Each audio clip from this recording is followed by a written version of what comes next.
chia là gió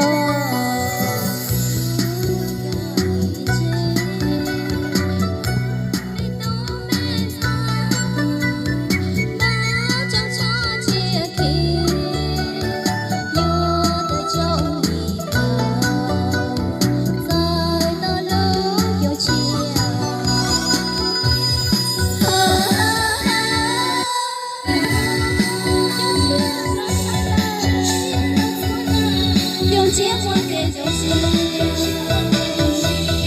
绝对的禁忌，我只做个梦，落脚背，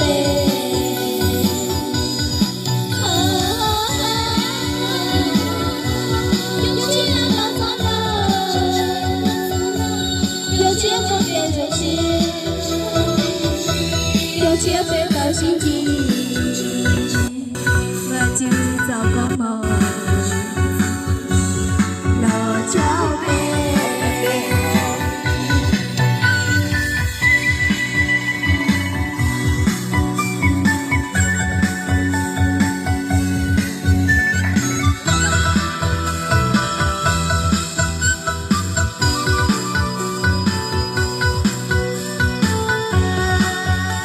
Dân còn có lên đâu, thật là say xa á tù, một lần vô cùng còn có chứ.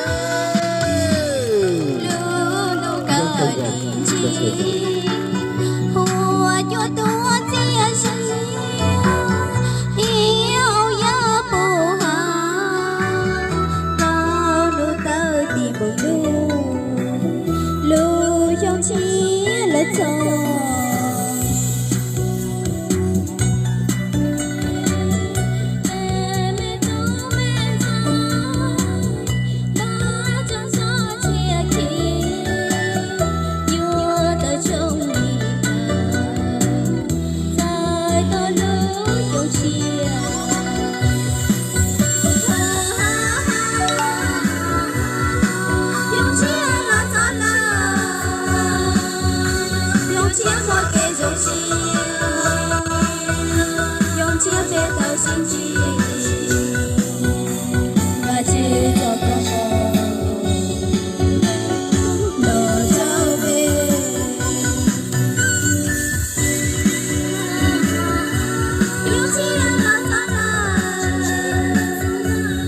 Chiếc quân kê dấu xiêu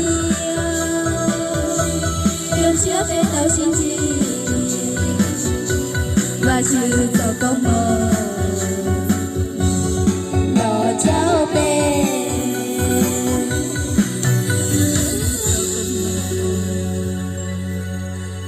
lò cháu bê.